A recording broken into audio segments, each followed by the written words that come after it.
All right, welcome back, everyone. Today we're back with a little bit more WebVR, and today we're going to explore Roomscale.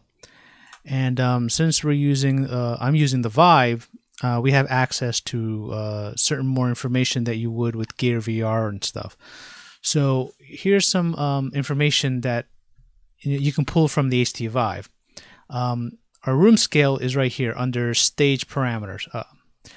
So we have three values. We have a size X and size Z. That is basically the width and height, or the width and length of our play space that you set up when you set up the Vive. So that's our room scale. I believe these are in meters. So I have a pretty small play space for playing around. And what we have here is sitting to standing transform. This is a matrix that allows you to it's really the secret sauce of head tracking.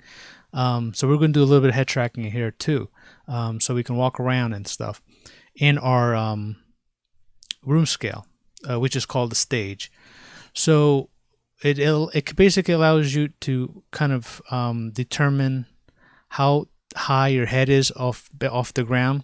Because in the previous lesson, when we were doing VR, our head position was very close to the bottom of the floor, with close to the Y position of 0. So this sitting to standing transform actually makes us our actual height for the most part in WebVR, and it gives you the position based on the center of the stage. If we didn't have this bit of information, the default information is here from get frame data, which is position and orientation from our pose. That is basically kind of like you're starting off position and orientation based on when the Vive turned on, and it does like the initial, it just kind of just based on being turned on. So that might be like something you might end up having in Gear VR. You're stuck using these values, but since we have Vive, we have this extra value so that we can actually do head tracking and the whole spiel. So now we got the information out of the way. Let's get back into the code. So yeah, we don't want to do that right now. So we need some new math functions today to add to our math.js file. One of them right here is called from rotate to translation. I got this from the GL matrix library, and the math file you should probably just download from the GitHub instead of writing this all down. But what this does is create a new transformation matrix based on quaternion rotations, because the Vive supplies quantation,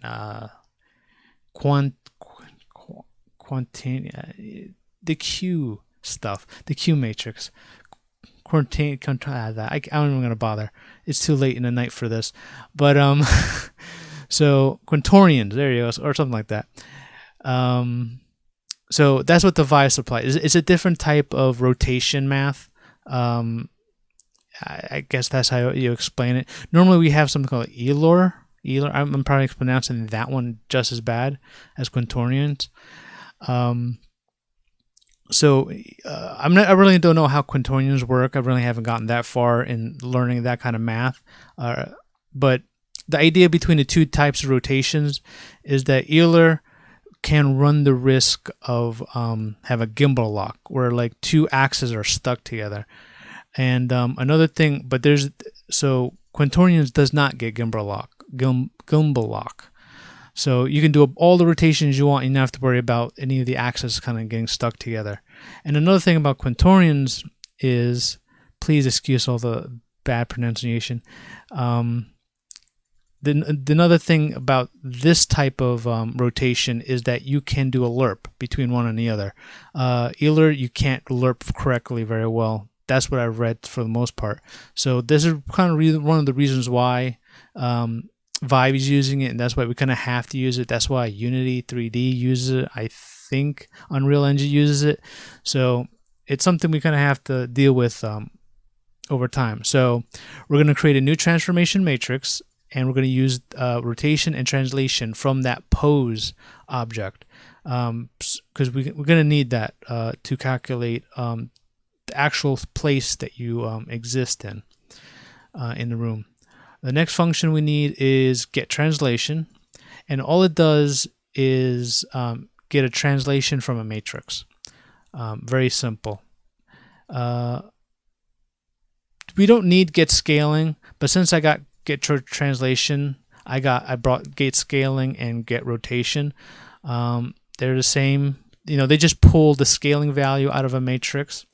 Again, I got this from the GL matrix library. And get rotation, much more complicated. But I think this one returned a quaternion as well, so that's why the math is really complicated on pulling it out of the matrix, which we're not using right now. But I brought it in just in case we need it in the future, since we need to get translation. So let's see what else. What other math functions? I think that's all the math functions we need to bring in. So, oh, that's right. One more. In the math util class, we got a SmoothStep. SmoothStep is is a function that exists in GLSL, their shader library. It's really cool. So I kind of found a JS version of it, and there's like a nice wiki page with that explains the math equation. SmoothStep basically is you give it a minimum and a maximum value, and then a value that kind of lives somewhere within that range or before or above it. So if the value is over edge 2, then it's going to get a value of 1. If val is equal to or less than edge 1, you're going to get a value of 0.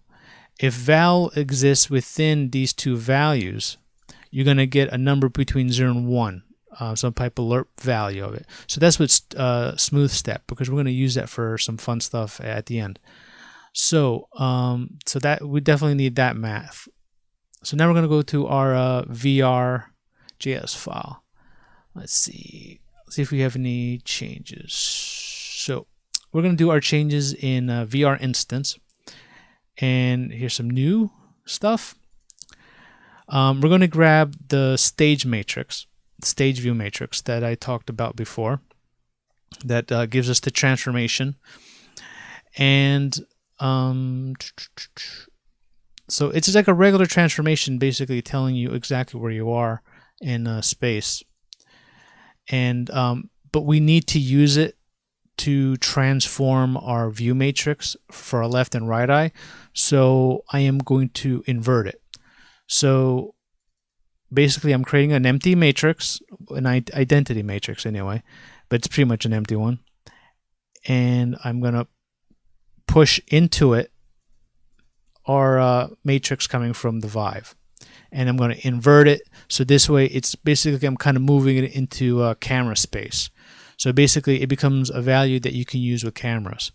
So the left and right eye are camera values. So I need this to be inverted to multiply. So this way, the left and right eye can then transform properly at the right height and the right position that you're currently in on the stage. And then we have an else, which kind of just creates a matrix in case you're kind of like on a Gear VR. And this one is using a height of 1.65 meters, which is about 5'4". So you can always change this if you want, or you can make this customizable, like the actual height. If you're using Gear VR or other WebVR stuff that does not have a stage at all. But we're going to really, most of what we're doing today is just stage related stuff, room scale. So this is what we need. We want the stage view matrix because we're going to need that for some stuff. So we're going to scroll down some more, and we're going to build a new function for our HMD, and it's just get stage side. So all it does is checks to see if our stage parameters exist, and then puts it in our width and length of the stage. Then we have another function, get iMatrix, and we're going to give it an eye, 0 or 1. If you press in a 0, we're going to calculate the matrix for the left eye. And what we need to do is multiply the frame data left view matrix with our inverted stage view matrix. So this way, like I said, we can render our position. So this kind of renders our position, and I think also rotation and everything. Plus our left view, which kind of does everything slightly to the side. When you're rendering the eye is a little bit to the left or a little bit to the right, and that's what that matrix does. So we're kind of merging the two matrices together, and having like a final view matrix that we can apply, which is basically our camera matrix. So, and then we're going to have a get pose matrix. So this one is going to create the overall matrix of our position, so we can use it for other things. I think this might not be useful down the line. There might be a different approach of doing it, but this is the approach I was researching, through the examples and tutorial. Really just examples. There's no tutorials. So try the best to understand what I'm trying to do here. So what this does is that I'm going to get the orientation and the position and going to build a matrix from it. Remember, this is one of the new functions. So this creates our kind of like head tracking position. But this is kind of like, without the stage information. So this is kind of like our position tracking minus stage information, or like our orientation within the stage. So since I have the stage as inverted, I got to invert the matrix. That's what kind of sucks the way I'm doing this, but I got to invert the matrix. Then I'm going to take the inverted matrix, multiply to that, and then invert it back. So basically I'm turning it into kind of like a camera matrix, applying the other camera matrix that I have, and then converting it back, and now it's kind of like actual like room. I think the examples we're calling it sitting and standing space instead of view space and projection space, and there's too many spaces in this GL stuff. So this is how we're going to get the actual position you're currently at in the stage itself. Like ideally, you can probably do the matrix get translation from an uninverted stage matrix. So let's see what else we got here. So that's one of the last functions. Now we're going to come down to, now we're going to actually build a stage. We're going to build a VR stage, and we're going to build it similar to how we build the grid in the previous lessons. So I built this grid stage with options. So this way you can customize how you want the stage to be. You can basically have a giant grid cube that you're kind of sitting inside of, or you can customize by taking away the grid walls, or take away the grid ceiling, or take away the actual borders and just have a floor. We'll show you real quickly later, how to customize it how you want it. So we have a new class called VR Grid, and we're going to pass in our GL and our size, which is going to come from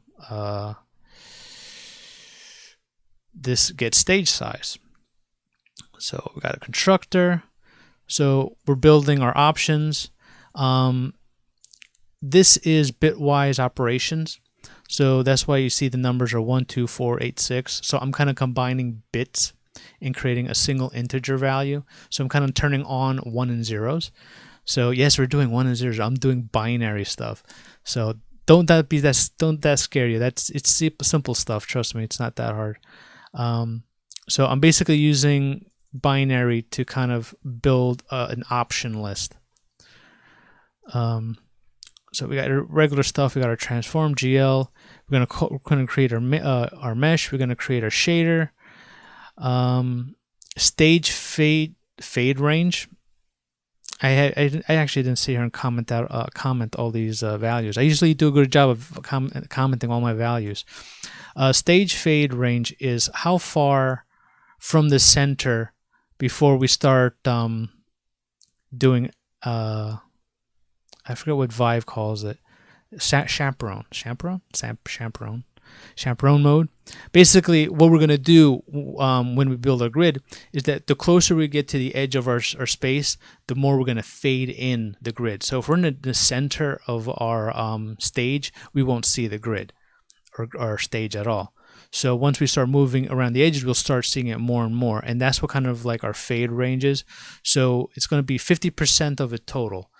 So the width and height of our space, once we pass the 50% mark, we're going to automatically see the grid. So that's what our range is. So you can change it. It's a percentile. This is going to be our stage sizes. We're building our stage from the center out, because since the stage is going to be different for each person based on your play space, I can't build a grid from left to right. Because it requires a little bit more work and math, and the lines won't be perfectly even. So to make the lines as perfectly even as possible, is only at the ends they might be off a little bit. I'm building it from the center out. So I'm basically saving the values of how far the stage actually is from the center. And then range. And range is basically based on our half size and our fade range. So I know this is when you go past, this is kind of like the red line. When you cross that red line, that's when we start showing the stage. So that's our constructor. Hide that away. Now we got create shader. So it's a very simple shader. And as you see, we're passing in an alpha because we're going to calculate the alpha for our grid. This is all we need, not much, and we will predefine it with a 1. So that's our shader. This is our render, very simple render, because we're gonna test it out with a regular camera, and then afterwards we're going to test it out with our VR headset. So we're going to need we have two render functions, the regular camera render and the VR render. So now let's see. So here's our VR render. So it's the usual fare. So what we're going to do here is set up our position array, which is XYZ, and then we're going to get that position or that pose matrix. So this way you have the matrix of orientation based on the stage, and we just want to grab its translation. So basically we're going to pull the translation out of the matrix and stick it into that array. So then we're going to just calculate how far away are we from the edges. So that's what we're doing here. We're just distance from the edges to the edges. And then we determined which edge are we closer to, because I want to base the fading based on whichever we're closest to. If we're closest to the wide side, I want to start fading. If we're closer to the long side, let's start fading. And we fade by different stages. And that's when we're going to use the SmoothStep. We take the stage half size by our range, because our range is the minimum, and that's our maximum. And I flipped it because I want the values of 1, 0 to be flipped. So that's why the minimum is actually on the maximum side of things. And then this is our actual value. So this is just going to calculate our alpha for the grid. And usual affair, and this is when we push our alpha to the shader. And as you see here, one of the more important things, before we were rendering just with our left view matrix. Now we're going to have that left view matrix be multiplied by our stage matrix. So this way, that's how we get it, by calling this function get I matrix. It would be the left and right. So this way, our view matrix plus is combined with our stage. So this way we can do head tracking. So that's all the preliminaries to get a lot of this working. So now we're going to actually create the mesh. So in case you don't have a value, I'm going to default it to 1. I decided to make the stage about 6 feet tall. So it's going to be 1.8288 meters. Ink space is how far the lines are between each other. And then I'm just calculating the halfway points with all our X sizes, because I'm building myself from the inside out. So how many lines from the center can be made? And I'm calculating how many lines I can make from the center, from left and right.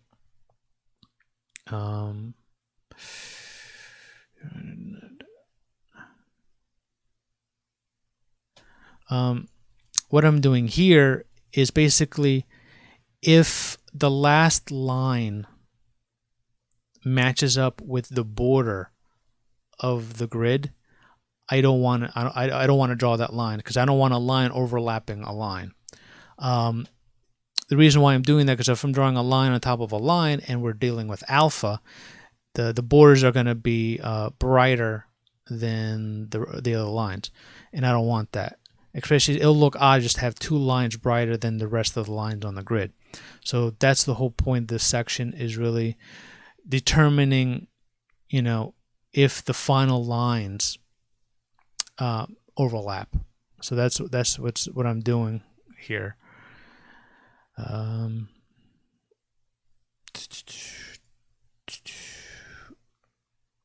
basically, I want to get the maximum value out of these 3.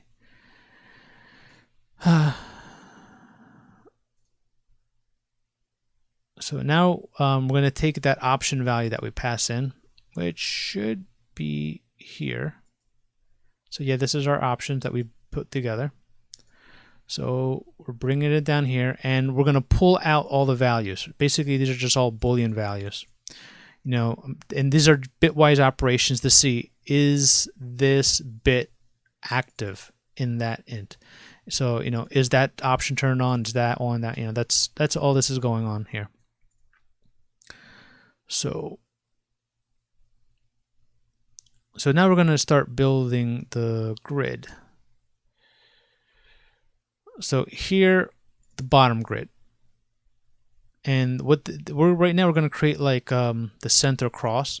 So it's going to be just a cross. That is the starting point for our grid. And if that option is turned on, we create it.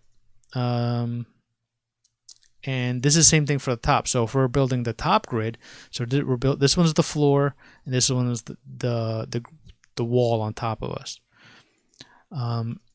This one creates the sides, and this is all it is, just lines, nothing more, that connects the top and bottom.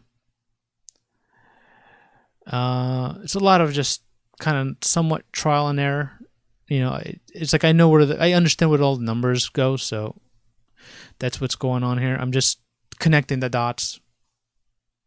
If I had a nice big whiteboard, I'd probably maybe whiteboard it for you guys, or it's, I don't know, it's so much going on, it's kind of a pain in the ass. But it's if you kind of just picture in your head all the dots, like the corners, because it's kind of like, if you're working everything from center out. So that's why I have the half values. If I want 10 meters wide, but the origin is in the center, so technically from this, the radius is 5, because I want 10 feet wide, but from the center out is 5 feet. So that's what all these halves are for, and that's why I was calculating the half sizes, because those half sizes are basically the positions at the end. So if I know it's going to be 5, so I know x is going to be -5 over here, and it's going to be 5 over here. So that's like I said, like when you understand a little bit, then it's kind of easy. Just go, one by one and just put in the numbers and try it out. And if it's a little off, then you just switch the positive to the negative. So this one we're building the side, and let's see what we're doing. And this one we'll start building the border. So we're just gonna connect the dot squares. This one connect. This one does the bottom. This one does the top, and this one does the sides. And then here we're using the T, the total increments of lines that we're building, and I'm using a single loop to build the entire grid. So I think, so it's a lot of numbers. You guys bear off with getting this from GitHub, but it's really not, like I said, it's simple stuff. It's just there's a lot because I'm building so many lines. So yeah, I'm building the bottom grid, the top grid, and the side grid. And you got to build the grid. Basically, building 6 grids because you have left, right, front, back, top, bottom. So that's all this for loop is building all the grids for every single face of the cube. And this is the side grids. So that's that. So once we're done building the grid, we do our regular stuff. We're going to build our VAO. Our component is 3 for now. Vertex count. Yeah, it's all basic stuff. So that's that. So that's pretty much our stage. That's all the code to build a stage. I'm sorry if I didn't explain it very well because I know there's a lot of numbers in there. So we go to shader. And I think the only place that I need some fixing is here in the render model VR. Because before we were just getting the left and right view matrix. Now we're just going to use the get eye matrix. So this way, so we can get the head tracking append to the view matrix. And that is the only change in shader.js file that we need to do. That's pretty much all. And then we go into our viewer. So that's not here. Okay, so everything above hasn't really changed since the last lesson. The only difference is I commented back in the camera because we're going to use that in the very beginning just for testing. And we have our promise that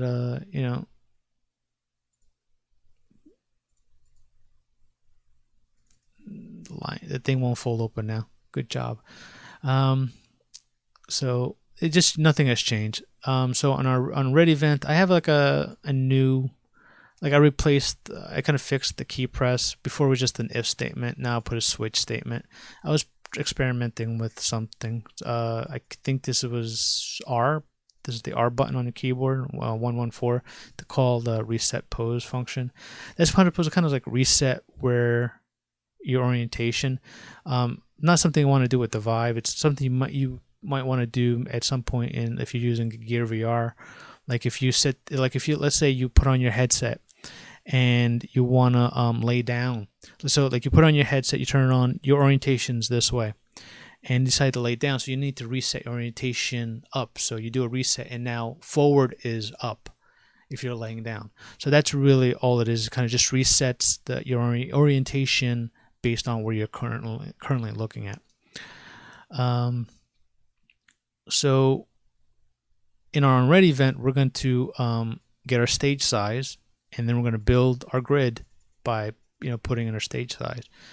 And that's all to it for this function. And the shader that we updated would then render our cube just fine. And in here, we have our camera updating because we're going to test, and we're updating our VR, which we don't need right now, but we're going to do it in a little while. And we're just going to do that, and nothing has changed since our last lesson. So, and this is what we get to see when we're all said and done. So this is our stage. This is what my workspace at home is. It's a 2 by 1.6 meters and 6 feet tall. So I want to show you that you can customize it. So if we go back to VR and scroll up to the very top, here's our constructor. Ideally, this should be something you guys can customize down the line, but I just hard coded it just to get things. So let's say the first thing I'm going to do is get rid of the grid on the side. So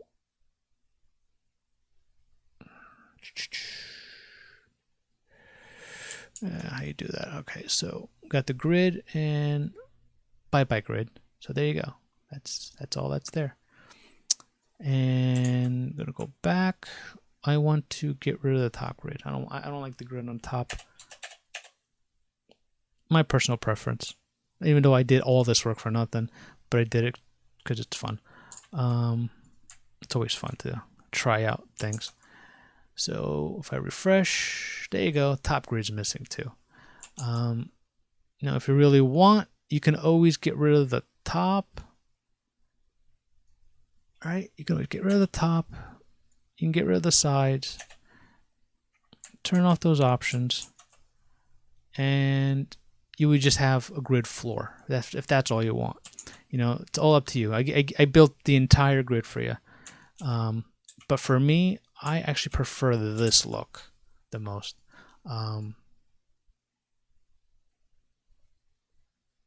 So yeah, I like this. All right. So now that we have this all set up, and I don't know why my little cube is not rendering. Was rendering before. Oh, you know what? Because I'm not rendering with VR yet. Okay. So now we're going to start rendering with VR. No, because I have commented out. I'm not rendering the cube. Duh. All right. So now I'm going to render the VR, the grid with the VR function, and I'm going to put in the cube, the little cube, and I'm going to render it with VR as well. I think that should be all I need to do. And it should give me the double eyes. Yeah, I got the double eyes. Yeah, there you go. And look at that. You get closer and you get to get that nice effect. It's like, oh, you better stop. You're gonna hit the wall. So why not? I'm actually gonna go have fun. I am going to put my head fan on. Let me actually turn on presenting mode. All right. And I'm all discombobulated now. So this way you can probably see what I'm seeing. Oh, yeah. Oh, there's our cube. Can you see it? Yeah, you can see our cube. There we go. Let's see. I'm trying to get to, there you go. I am now in the center of my play space. No grid, no whatsoever. Now walk it, and I see the grid again. So that means I'm getting closer to the edge. Yeah. Whoa. Bumping into things. So let's get closer. It's pretty neat. Like it looks like it really is 6 foot tall. It's kind of neat. This is kind of awesome. This is really awesome. I've done VR. I've played with Unity, but when you're building this stuff from scratch, with math and stuff, like literally building an engine from scratch and getting VR implemented and everything, this is freaking awesome. I don't know about you, but this is great. So yeah, this is great stuff.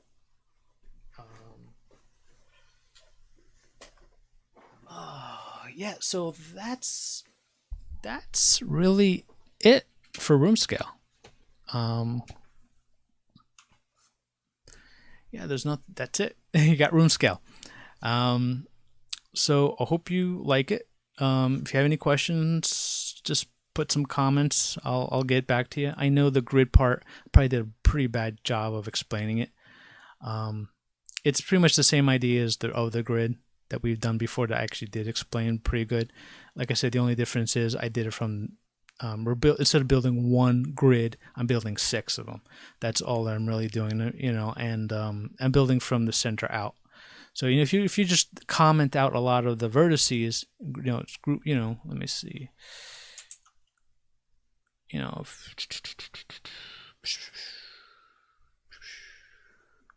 let's see.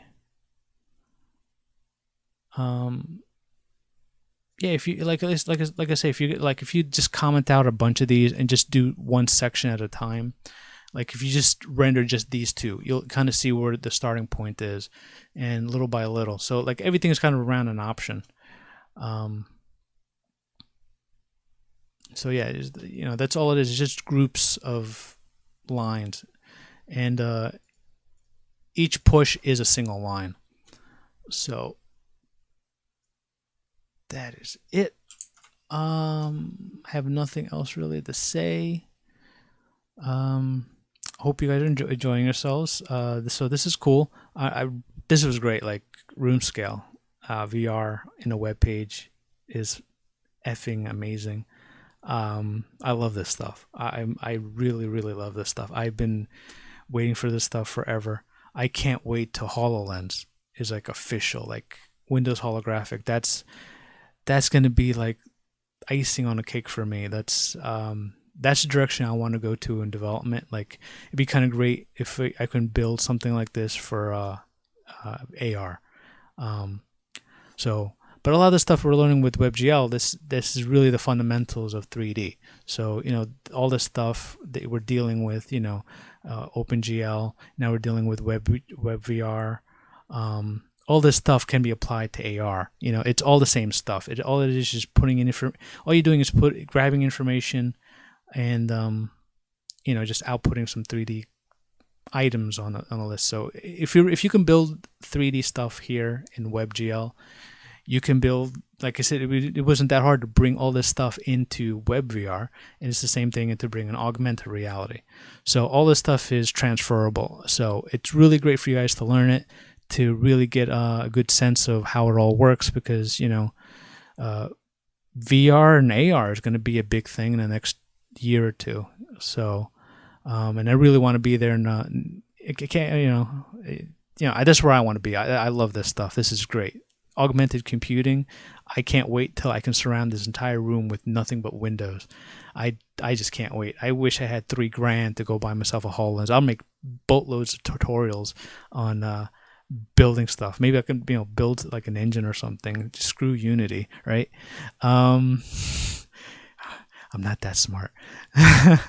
So it's too late. I'm sorry. I ramble on at the end of these stupid videos. All right. Thank you. Like, subscribe, comment, hate me, love me, don't care. As long as you're enjoying yourself, having fun, and learning a thing or two, that's all that matters. See you guys at the next lesson.